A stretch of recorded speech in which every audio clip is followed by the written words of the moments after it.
Hipacondríaca apresenta Surra de Lúpulo. Oi, pessoal.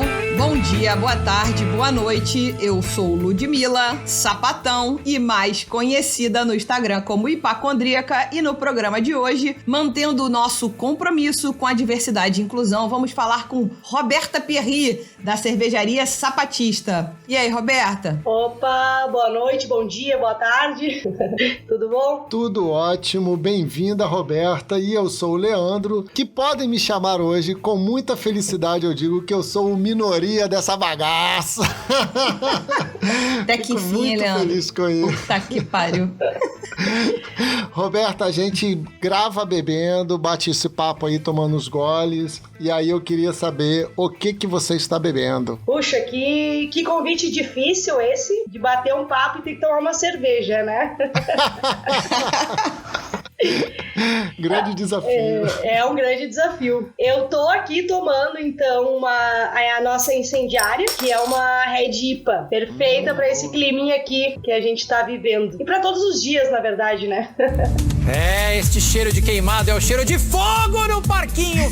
E você, Lud? Eu tô tomando uma cerveja que eu comprei no Festival Cerveja Mulher, chamada Oripacha e Cervejaria Pomar. A lata é linda demais. Ela é uma dry hop de guzi. Bem interessante, gente. Vou contar mais sobre isso no post. Então acompanhem. Muito e você, legal. Leanderson? Conta pra gente aí, minoria. Eu estou bebendo uma Ibirá Guaiá, que é da Zalais. Que cerveja deliciosa. E eu tô vendo aqui que tem todo um trabalho de realmente me acostumar e conseguir chegar a sour, né? Aí, tá ó. rolando esse processo, gente. Tá vendo? Ó, meu padawan. Gente, que cerveja ótima. Fica aí a dica. E você, então, está conhecendo a belíssima microflora que o Fabrício falou com a gente no papo sobre as alais. Lembra que ele contou pra gente da microflora, Sim, que é sim. da própria fazenda? Que, ou seja, as pessoas Sim. agora bebem cerveja das alais e já sabem de onde é. Muito obrigada, Fabrício.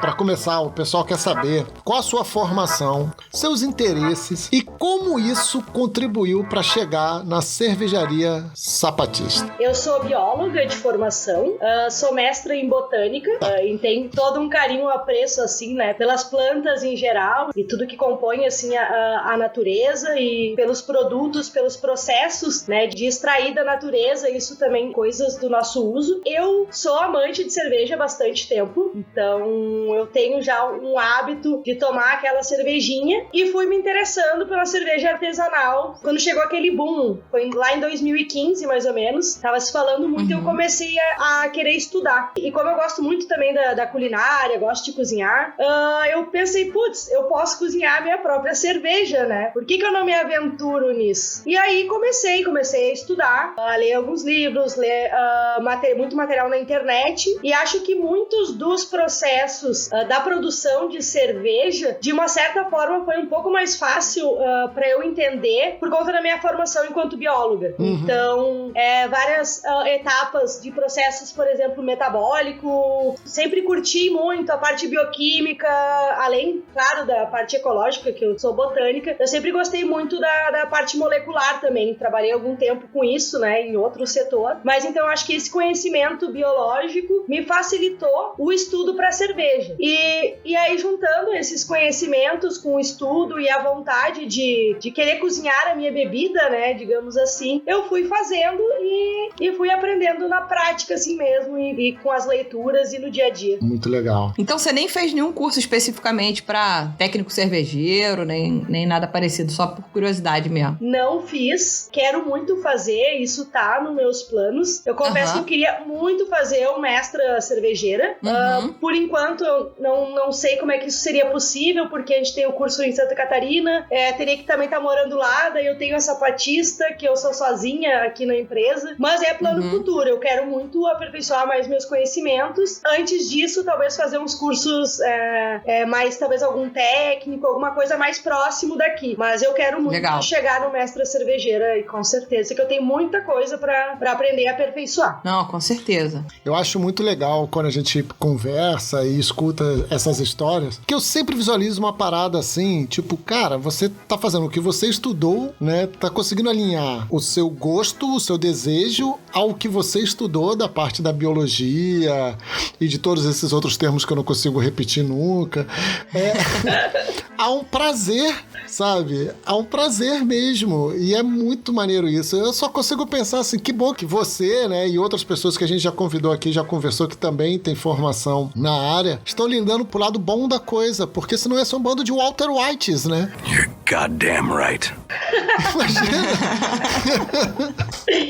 Mas tu sabe que tem assim, bastante gente da biologia aqui, né, próximo de mim, que foram pro meio da cerveja. O próprio Diego da Implicantes foi meu colega na faculdade, né? Ele acabou até não finalizando o curso de biologia, mas ele foi meu colega. O Felipe da Zapata também fez mestrado na botânica lá com o mesmo orientador que eu.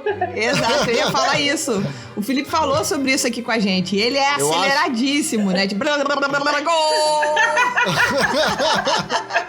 Eu acho que a gente tem que começar a buscar essas origens, porque tem algum mau influenciador ou bom influenciador ali em cima, dentre esses mestrandos, nestes cursos tem alguém aí, ó, só disseminando a ideia pra sair e vou fazer cerveja. Tipo isso.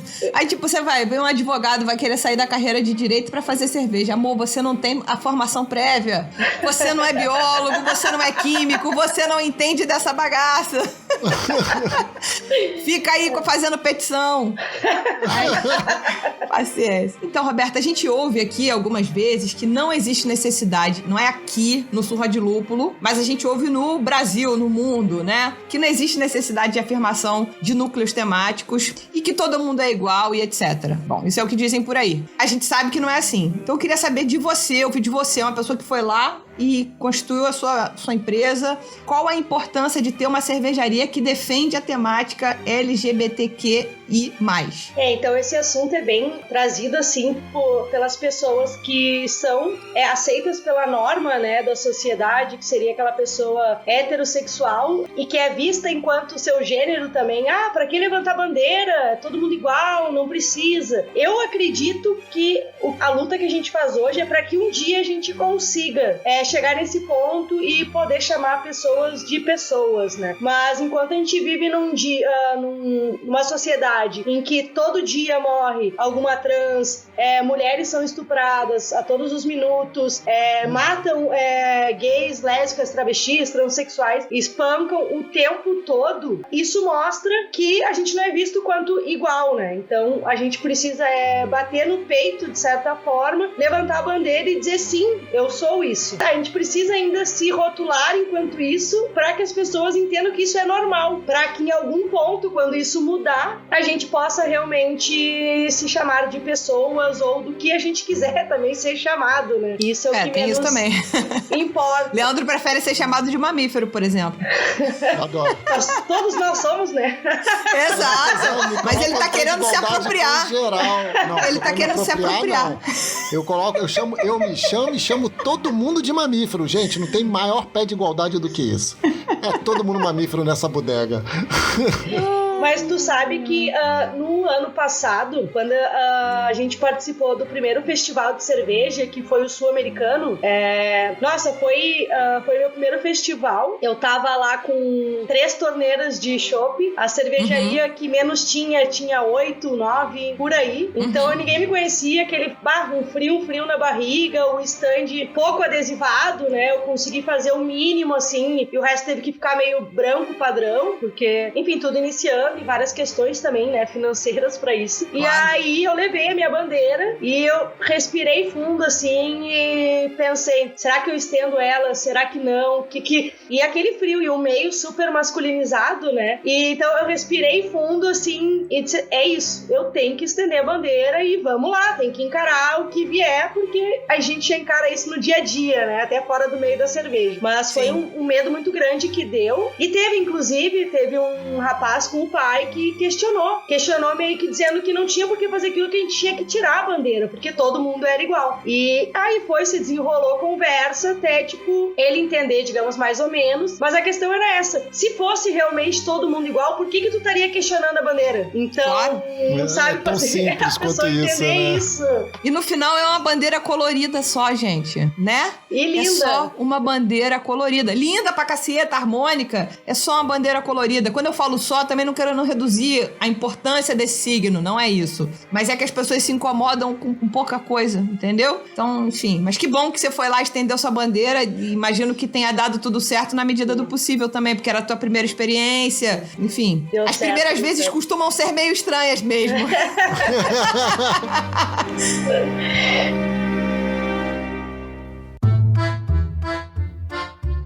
Queria saber quais foram os maiores desafios para tornar o projeto sapatista na empresa sapatista. Como é que foi isso, né? Eu comecei a fazer a cerveja, foi ali por 2015, e o nome sapatista me veio em algum momento que eu não sei, mas a ideia não era que isso se tornasse uma marca, né, que eu vendesse a cerveja. Mas um dia veio o insight, eu disse, esse é o nome, às vezes eu pintava, brincava, inventava cores, né? Tinha o preto e o vermelho já, assim. Uhum. Mas aí foi passando o tempo, as minhas amigas tomavam comigo a cerveja, vinham aqui em casa, comprei um barrilzinho pequenininho, o Slim, aquele que cabia na geladeira, improvisei torneira, aquela coisa, e a gente tomava. E aí elas sempre falavam, essa cerveja é muito boa, por que tu não faz isso, por que tu não faz aquilo? Amigas, sommelier também, né? Tomavam a ceva. E aí eu comecei a matutar isso. Eu tava também trabalhando ainda com a questão ambiental, com laudos, estudos de impacto ambiental, e também não estava muito feliz, assim, né, nessa área, né, são várias questões, assim, por trás. E aí eu comecei a pensar se eu poderia pôr a sapatista, mas ao mesmo tempo eu também me cobrava, não, minhas receitas ainda não são tão boas, eu não tenho um estudo na área, né, que respaldo eu vou ter. Então, a questão da confiança de meter a cara num mercado que já sabia que era bem masculinizado, né, todas as pessoas que faziam cerveja praticamente de cervejarias eram homens. Sim. Então me pesou muito a confiança, assim, na verdade. Então eu consegui criar a coragem de meter a cara.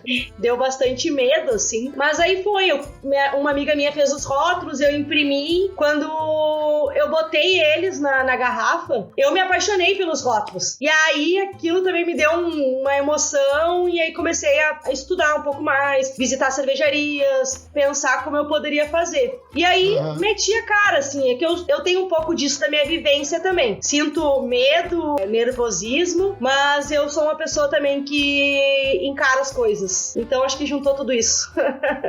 Aquela assim, se eu acreditasse em signo, eu ia perguntar qual é o seu signo. Sagitário. Mas, enfim, Sagitário. Tamo junto. Eu ia falar, não fez a menor diferença pra mim, porque... Tamo junto. Eu sabia que a gente tinha alguma coisa em comum, Leandro. Mas como eu digo, assim, como bom sagitariano que eu sou, eu debocho até do signo. Eu não sou nem mais sagitário. Agora que criaram o 13º, eu sou serpentário. Caiu bem no meu aniversário. Eu falei, gente, essa porra é prato feito. Mas você tava falando, Roberta, e eu queria voltar um pouquinho nesse tema, que você falou uma coisa que eu achei muito legal, que pelo menos dessa maneira que eu ouvi. O maior desafio, pelo que você falou, que eu entendi, foi quando você olhou pro cenário e viu um cenário bastante masculinizado, tal, foi se sentir à vontade de chegar e fazer, né? Porque a sensação que, pela história que você me contou, que eu ouvi foi isso, foi, cara, se o maior desafio foi você começar a fazer, porque depois você foi colhendo o que você estava fazendo, não quer dizer que foi fácil, mas você estava colhendo o que você estava fazendo, o teu primeiro passo foi o mais difícil, né? Foi de, vou começar a fazer a minha cerveja, o nome dela vai ser Sapatista, vai ser num ambiente, sim, masculino, sim, e é isso, eu vou ter o espaço que eu conquistar aqui dentro. Foi por aí certo? mesmo, isso, é por aí. Teve até as conversas com amigas, teve quem disse assim, eu acho que tu me incentivando, mas quem sabe tu pensa em outro nome pra não excluir muito um público, quem sabe, teve um tempo que eu cheguei a pensar, tem que pensar em outro nome, assim, sabe, me convenci. E aí, algum outro momento, que não demorou muito tempo, assim, não foi muitos dias, eu peguei e disse, não, eu quero Sapatista e vai ser Sapatista, e se excluir, que exclua, eu preciso levar a minha causa, a minha vida, né, a luta que eu trago pra minha vida antes da cerveja pra dentro da cerveja. Então vai ser Sapatista sim, e vamos encarar o que vier por aí. É isso aí. Bom. Aproveitando nessa coisa que você falou de desafio, a gente sabe que, como diria o Leandro, furando a pauta, como ele adora fazer, a gente sabe que aqui no Brasil é muito difícil você constituir uma empresa, e depois que você consegue constituir uma empresa, é muito difícil você fazer com que ela siga viva, né? Siga aberta, siga rodando, fazendo dinheiro e tudo mais. A Sapatista hoje, ela é uma cervejaria cigana, você tem uma fábrica. Como é que funciona isso? Porque além de ser uma empresa e precisar abrir, você ainda tem que ter toda a autorização do Ministério da Agricultura para poder vender sua cerveja e tal. Então, eu achei até que a maior parte dos desafios fossem esses. Não, esses são práticos, isso a gente sabe como é que resolve. O problema é resolver a cabeça das pessoas, né? A gente nunca sabe o que tem na cabeça das pessoas, você tem razão. Mas então, a Sapatista é uma cervejaria cigana, né? Então, não tem fábrica. Então, claro que existe um investimento, né? Dependendo como é que tua condição, como é que tu pode iniciar nesse mercado, mas por tu não ter um espaço físico de cervejaria, tu já reduz bastante teus custos fixos, né? Então, sim, a maior parte dos custos acabam sendo variáveis. Então, vai de acordo com a tua produção. Claro que tem muitas coisas que pra tu estabelecer uma marca e ficar, digamos, visualmente bonito para as pessoas confiarem até na tua marca, assim, tu precisa de um poder aquisitivo para investir. Eu não consegui começar, digamos, caixa com o logo Sapatista, foi chegar em março pra mim agora, quando eu completei 1 ano. Então, legal. Copos também foi, no primeiro festival eu tive que fazer, assim, correndo copos pra eu ter alguma coisa, no primeiro festival, né? Mas eu comecei bem, assim, engatinhando, com muita pouca coisa, e foi indo, assim, até março seria um mês que as coisas iam ficar bem bacanas, assim, eu ia conseguir daqui a pouco ter um espaço físico, né, da Sapatista, mesmo que não fábrica, mas contratar uma funcionária, expandir as coisas, trabalhar melhor as questões, assim, da empresa. Mas foi tudo muito devagar, muito difícil, foi um investimento muito baixo, tá? E com certeza isso também demora pra voltar, mesmo sendo baixo, e lento, né, passinho por passinho. Então a condição que eu tinha pra fazer isso era assim, então eu sempre disse, eu vou fazer assim, conforme eu for compro uma chopeira, tá, terminei de pagar, agora eu posso comprar tal coisa. Então foi sempre assim. O que acabou me ajudando a dar uma visibilidade maior foi ter participado dos concursos, né, que a Sapatista participou, e ter premiado em todos eles. Então foi uma coisa assim que isso deu uma força para os bares confiarem no que eu dizia para eles sobre a qualidade do meu produto. Então acabei conseguindo girar um pouquinho mais do que se eu ficasse sozinha no passinho a passinho, né? Então acho que isso deu uma credibilidade e eu consegui, assim, digamos, ficar bem comigo ali, fazendo a cervejaria, né? Não sei se eu consegui explicar também, se enrolei muito. Não, claro. Não enrolou nada,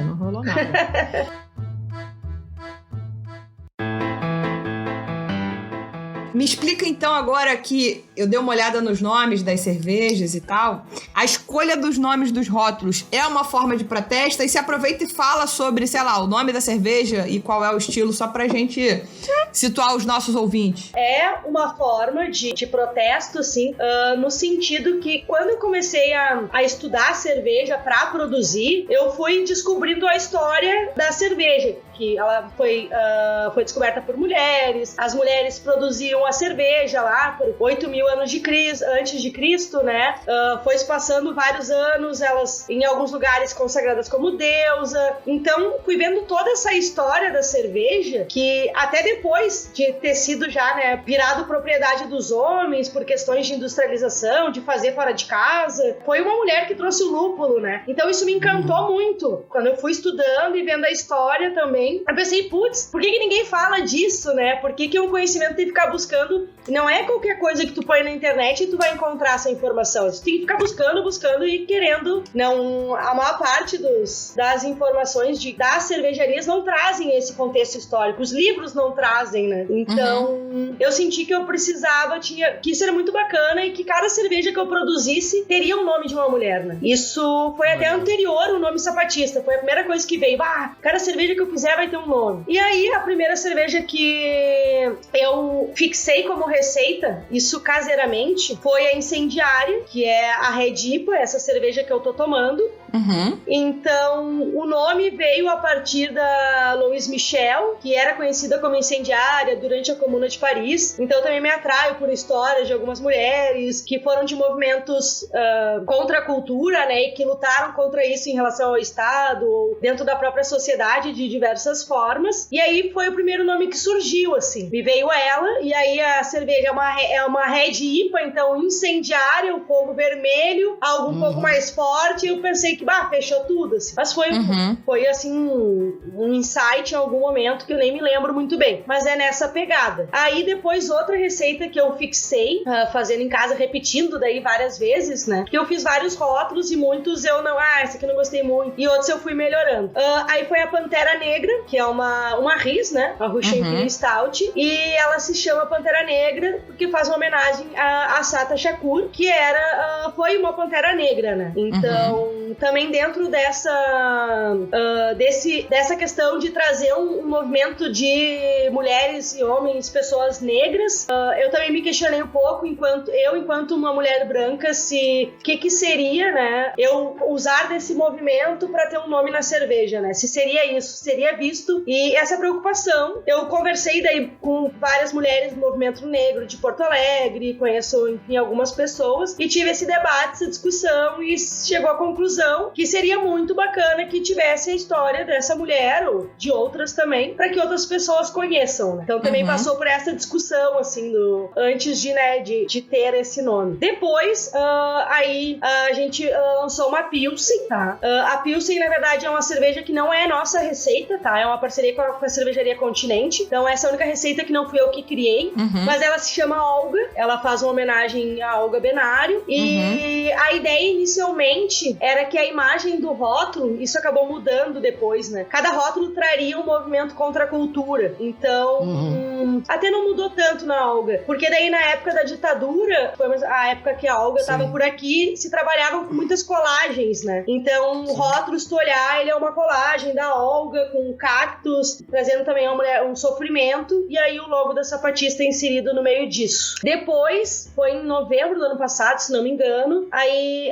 lancei a Maria da Penha, que é uma saison kombucha, e aí nessa cerveja eu já há algum tempo pensando que a gente tinha que falar um pouco mais sobre a violência contra a mulher, né? Tentar trazer mais informações. E ao mesmo tempo a Lei Maria da Penha, ela é ótima que ela exista, tudo, mas ela, na prática, ela não funciona como deveria funcionar. Não só por causa da lei, por causa do sistema como um todo, né? Então, a questão que eu trouxe no rótulo, que cada rótulo traz algum texto, né, sobre a referência que faz, eu trouxe que a lei existe, mas tentei trazer contrapontos, né? Não da lei, mas outros dados que dizendo, existe isso aqui, mesmo assim, morre tantas, acontece isso e aquilo, e atentar pra isso, assim, não a lei em si. Então eu quis trazer outros dados pra as pessoas se preocuparem mesmo, né? Quem não se preocupa com isso ainda, porque é absurdo isso que acontece. Sim, você tava falando, e foi legal que você falou do que você provocou na criação de cada rótulo, rótulo e tal. E eu olhando os rótulos de vocês, não consegui não pensar em construtivismo russo no seu rótulo. Então, a ideia inicialmente foi Tirando a Maria da Penha, né? que não foi a mesma pessoa que fez o rótulo. Mas a ideia inicialmente era essa, tá? Era cada rótulo trouxesse um movimento contra a cultura. E aí a Alexandra Kern, que é uma amiga minha que fez os rótulos, menos o da Maria da Penha, né? Ela montou o da Incendiária. E aí foi inspirado no construtivismo russo. Ele é exatamente as formas ali do construtivismo. Sim, cores, fórmulas, ângulos, né? É bem claro isso. Bem claro. E aí o da Pantera Negra, ele era outro rótulo, ele mudou esse ano, tá? Ele era um outro rótulo que era inspirado no dadaísmo. Ah, tá. E aí a ideia era essa. Só que foi passando assim um tempo, eu precisava de um logo. E peguei o símbolo da Incendiária, aquele triângulo com o sapatista, e isso aqui é o logo. E comecei a usar. Aí a Ale, né, a Alexandra, a designer dos rótulos, disse, como é que eu não pensei nisso antes? Isso é o logo. Todos os rótulos precisam ter isso. Daí a gente foi meio que mudando, readaptando. Então, a ideia é trazer esse triângulo com o sapatista, ou só o triângulo, depende, em cada rótulo. Então, enfim, nada é estático, né? Então as coisas vão mudando e foi por aí o caminho, mais ou menos. Fazer algo pra revolucionar tem que estar disposto a mudar, né? Não pode estar duro também, né? Muito bom.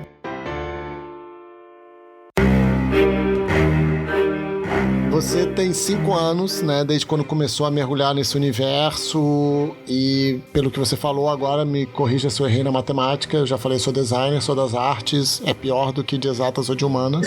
Então, você tem 1 ano com a sapatista, certo? Isso, 1 ano e 5 meses. Nessa história de 5 anos entrando no mercado e de 1 ano e 5 meses de marca, você já sofreu alguma espécie de preconceito no meio? Por ser dona, assim, preconceito claro, por ser dona de uma cervejaria lésbica?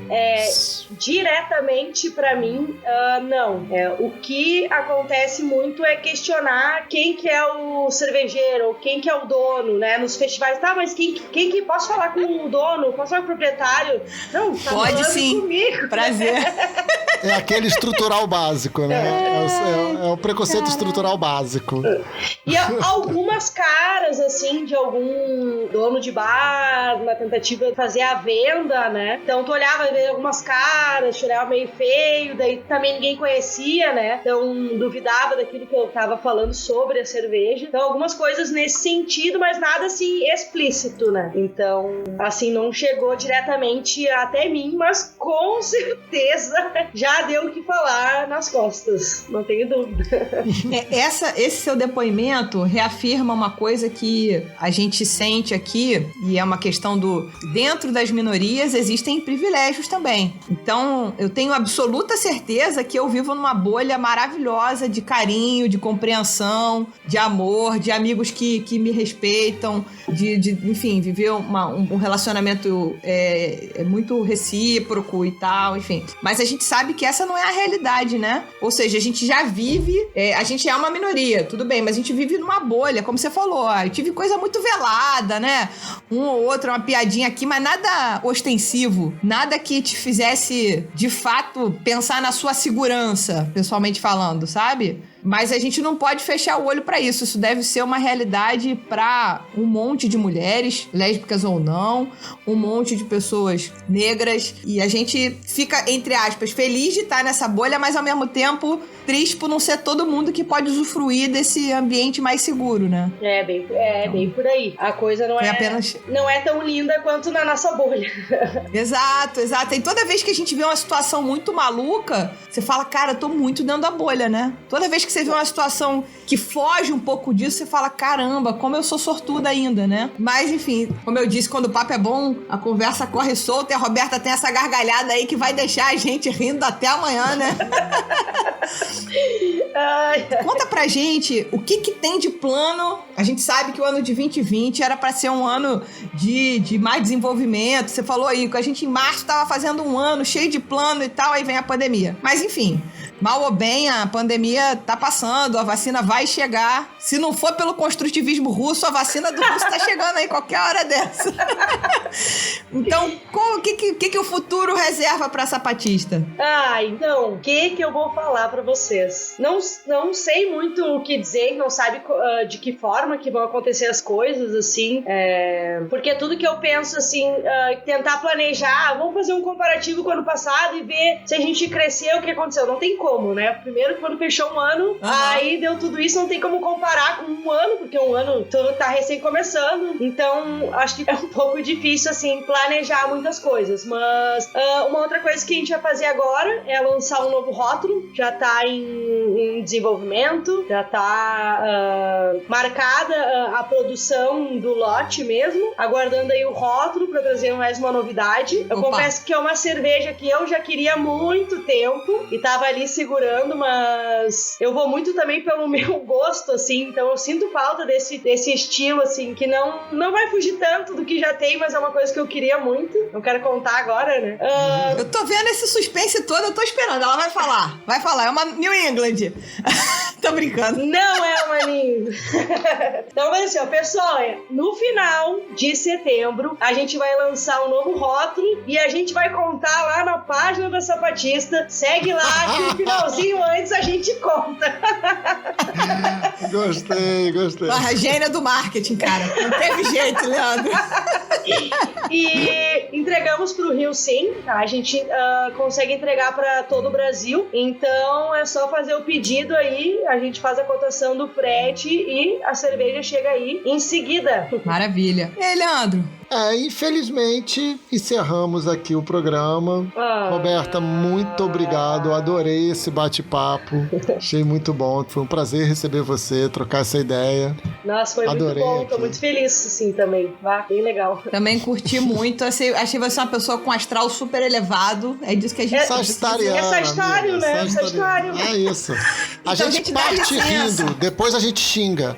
É mais ou menos assim. A gente começa a rir, depois a gente fala desgraçado.